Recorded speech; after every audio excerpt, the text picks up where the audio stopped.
we have an update when it comes to Russia's relationship with Syria. Now, Russia's relationship with Syria for most of the last decade has been its violent support for the regime of Bashar al-Assad. The Assad family, Hafez al-Assad, to Assad's older brother, who died in a car crash, who was supposed to take over the country, to Assad himself, who was heavily influenced by his mother. So, for the majority of Russia's modern history, it has been supporting the Assad regime. For over the last decade, the majority of it was spent bombing Syrian rebels, bombing Syrian hospitals, and bombing Syrian civilians. That is where the majority of the air power was focused, not against ISIS, but against the FSA, but against major urban centers like Aleppo. And it was their air power combined with mercenary groups like Wagner, which would become notorious around the world due to the inhumane conduct in the war in Ukraine.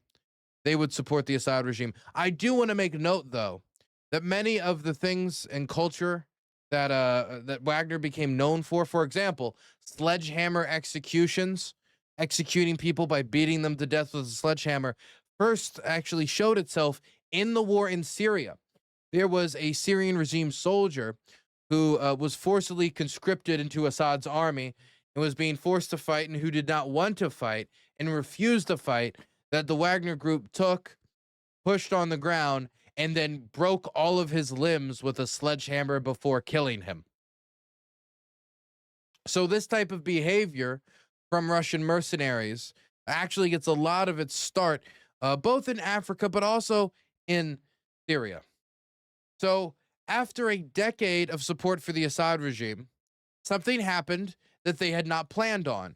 During their large-scale invasion of Ukraine, while their resources are tied up and they're not readily able to send a bunch of infantry or ground forces or even a large quantity of Air Force destructive power when it's needed at the moment for Ukraine, they were only able to drop a few airstrikes in support of the Assad regime when Hayatir al-Sham, led by al-Julani, at the time known as al-Julani, engage in a major offensive, which would eventually see, with the coming months, the collapse of the Assad regime. Now, Bashar al-Assad is in Russia. And he's currently, as far as I know, playing video games all day. So, really focusing on the important things, the highlights of life on this earth.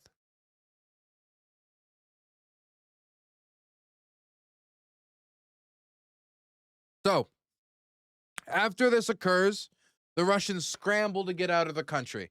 They scramble to get whatever mercenaries they still have in the country out of the country, and they scramble to get their air assets out of the country as they move out whatever they can from their military bases that they use as a middle ground between Russia's interests and military assets in places like Libya with the warlord Khalifa Haftar, the Rapid Support Forces led by Hemeti and a bunch of reformed Janjaweed militias, and other places in Africa, like the Central African Republic, where they have some influence. So they use Syria as a midway point. And so the loss of that logistical midway point does not just endanger their influence in Syria, it also endangers their influence in Africa. So the Russians had an incentive to find a way to wiggle back in to that airbase that they were pushed out of in Syria. So, what do the Russians do? They flee the country, and then they engage in negotiations with the Syrian government. Now, the Syrian government is led by people who spent the majority of the last 12 years fighting against the government that was supported directly by Vladimir Putin and the Russians. Many of the pilots that operated in Russia, operated in Ukraine, were before bombing places in Syria and got their experience there. And many, many, many casualties lay at the feet of Russian pilots in Syria. So you would think, okay, get them out. They bombed us. They bombed like 4 hospitals within 48 hours at one point. They killed countless civilians and supported a brutal regime, not out of concern for the Syrian people, but out of mere concern for the continuance of the historical Russian-Syrian alliance. But that's not how things are going. See, at first, that's how many people viewed what the future looked like, likely. And then there, of course, was the local Syrians who commented on the matter often. By majority of Syrian commentary I've seen from Syrians has been, we don't want foreign armies on our territory. We don't want foreign soldiers on our territory. We're sick of the fighting on our territory. We're sick of it, absolutely sick of it. So we want them out. But that's the position of maybe the average Syrian civilian. The Syrian government has a different perspective. See, it wasn't the United States that overthrew Assad. It wasn't, any UAE or like a royal ally, or it wasn't, it was the Syrians who overthrew Assad. And they want to keep a position of maneuverability. And while the Russians directly supported those who kept them down and would bomb and bomb and bomb endlessly where their positions were up until last year or early this year. No, it was last year. I mean, honestly, so much news happened in such a short time. It's kind of hard to follow. They could still get something out of the Russians, I'm sure, whether it be payments for them being able to operate the base, whether it would be some sort of weapons to replace the ones that were lost after Israeli strikes tore apart Syrian weapon stockpiles after the Assad regime collapsed, because the Israelis had a lot of implicit agreements with the Assad regime. And so once the regime collapsed, they saw those agreements were at risk. And so they pursued an aggressive strategy of bomb Syria again, and then bomb it another time for good measure. So whether it's for payments, whether it's for flexibility, whether it's for maneuverability, it looks like now that instead of ejecting the Russians from Syria, the Syrian government is going to allow the Russians to continue their flights out of a Syrian airbase as relations starts to rebuild. Russia has resumed military flights to its Haminin air base in Syria after an almost 6-month hiatus, as the two countries work to rebuild relations following the toppling of Moscow's ally, Bashar al-Assad. At least 2 Russian aircraft have flown to Latakia, Syria, where the base is located, according to data from flight tracking site Flight Radar 24. A Russian Air Force Ilyushin Il-62M transport plane flew from Libya to Latakia, Khalifa Haftar's portion of Libya on the eastern side, and then onto Moscow region on October 26, when an Antonov AN-124-100 Ruslan, which has heavy cargo capacity, arrived at the airport 3 times since October 24th, with the most recent flight on Wednesday, according to the data. A person close to the Kremlin, who asked not to be identified during discussing sensitive information, confirmed that Russia is resuming flights. Moscow had relied on its base in the country to extend its military reach into the Middle East and Africa. Losing either base would be a major strategic setback for the Kremlin, as it remains locked in an escalating confrontation with the U.S. and its European allies nearly 4 years after President Putin ordered the full-scale invasion of Ukraine. U.S. President Donald Trump has also courted Syria's new administration, meeting Shura twice this year. That is what al-Julani now goes by. While both Washington and the European Union have eased economic sanctions against the country. Putin met with Shara 2 weeks ago in Moscow, and the future of the Russian bases was on the agenda, Kremlin spokesperson Dmitry Peskov said at the time. Russian Defense Minister Andrei Belousov on Tuesday held talks with a Syrian counterpart, Murhar Abu Qasa, and the defense ministry in Moscow said on Telegram. Even if Russia is able to keep a military presence in Syria, it's likely to be at a reduced scale compared to before Assad's ouster, people familiar with the matter told Bloomberg News earlier this year. A Syrian foreign ministry delegation in Moscow working to reopen the country's embassy, the person close to the Kremlin acknowledged of the airbase said. Officials plan to resume consular and administrative services for Syrian citizens, et cetera, et cetera, et cetera, et cetera. So, there's a few sticking points that I'm wondering about. Number one, Syrian public sentiment. Once it is more publicly discussed that the Russians are here to stay after what they did to that country, how will the Syrian public respond?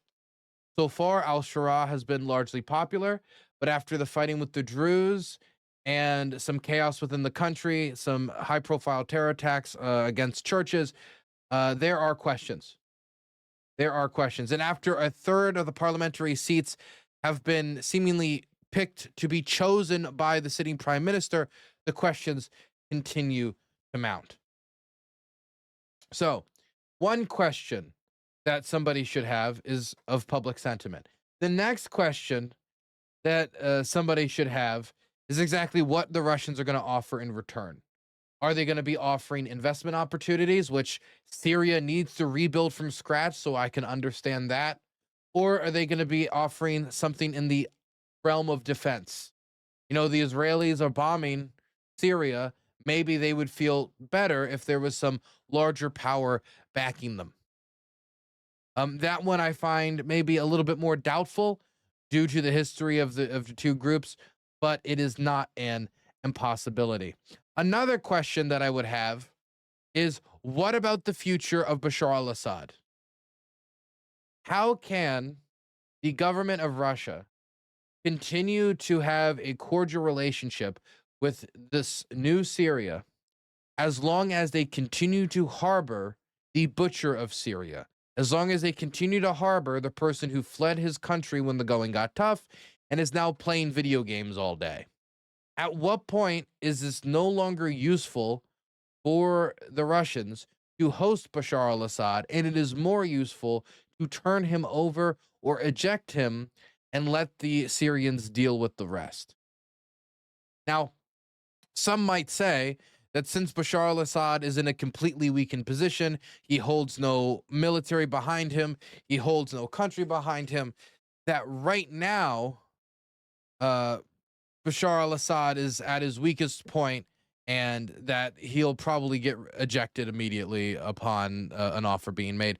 But I don't think that it's necessarily the case. While it is true that Bashar al-Assad is in his weakest point ever, you know, him playing Dota 2 all day, which is what I assume he played, okay?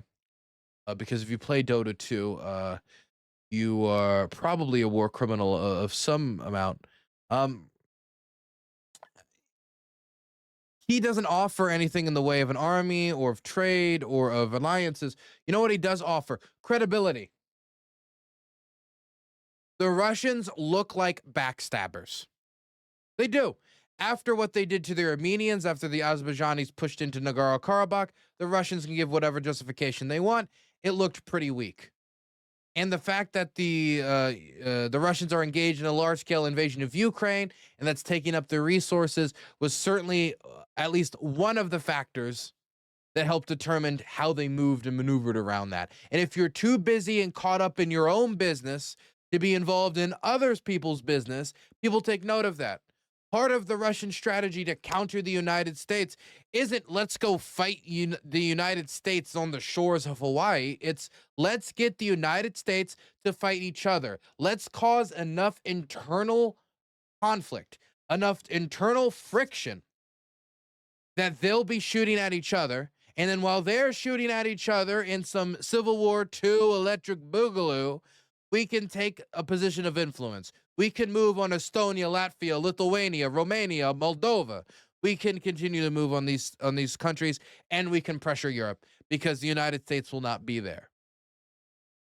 So Russia, though, is too busy engaging in the largest war in Europe since World War II. That's a work project if I've ever heard one. That's something that requires maybe a little bit of elbow grease, you know? And so they have not been able to come out and help the Armenians, and the Armenians have since pivoted westward and are trying to covet other support networks.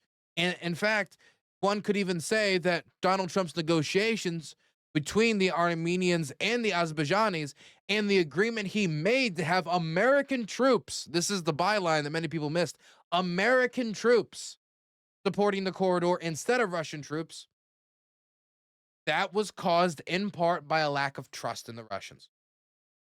And that's just, in this instance, the collapse of Assad, it's themselves, the how quick it happened, how little air support the Russians ultimately could provide them, though they would have needed a lot more to save the regime and troops on the ground, much more troops. Them being distracted took them away from that. And so therefore, some could look at that like, even if the Russians don't have a backstabbing nature, even if the Russians didn't want to do that, if the Russians are forced to do that because of a lack of resources on their side, what's the difference? It's still the same in effect. And so you lose that trust. And so are you really going to have not only the rapid collapse of the Assad regime, but then you turn over Bashar al-Assad after Russia's relationship, not only with him, but with his father as well, after like a decade of propaganda supporting him domestically? Are you really going to hand him over to the FSA, the same people you were bombing, just because it would immediately be more expedient? What message does that send? It sends a message that the Russians will backstab you upon the immediate moment of convenience. And whether or not that's true, that the Russians will backstab you immediately upon their convenience, they don't want that to seem true.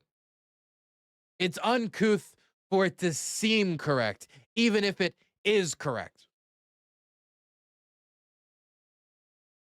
So I would say that the future of Bashar al-Assad is a sticking point. Exactly how the Syrian public is going to react to the butchers of Syria now being able to use Syria to go do military operations in other countries. I mean, it's not like, hey, Russia's going to do some great work in Sudan. The people of Sudan desperately need the rapid support forces to go massacre 450 people at a hospital. They desperately need this to all be posted on TikTok and celebrated. They need a second Darfur genocide. No, it's not like the Syrian public's going to be clamoring for this. And lastly, what exactly can the Russians offer? I mean, they're, like the article says, the odds of them getting to where they were before are basically possible.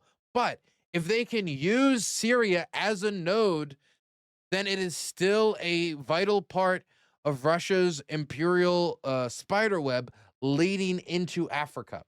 Because if this was cut, it would strain Russian logistics. It would strain the Russian Air Force. They would have to make further trips directly to Libya in order to support their operations down in Africa, to support the Africa Corps, which, due to its historical connotations, you might ask why the Russians would adopt that name. But, to each their own, I suppose.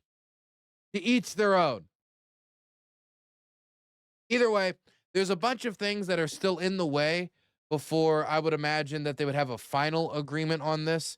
And them letting bygones be bygones when it comes to Bashar al-Assad, that is something I think the Syrian public would find unacceptable. Whether or not it would be unacceptable to actually change the view of al-Shara, considering he was the person who got rid of him in the first place, I do not know. Ponquecitos has donated $5. Hi Dylan, much love from Peru. By the way it's pronounced Ponquecitos. No, I gotta say, Ponquecitos. I don't know how to pronounce it. Ponquecitos. Okay. Thank you for the $5. Presuming that I have the ability to pronounce something correctly, though, is presumptuous.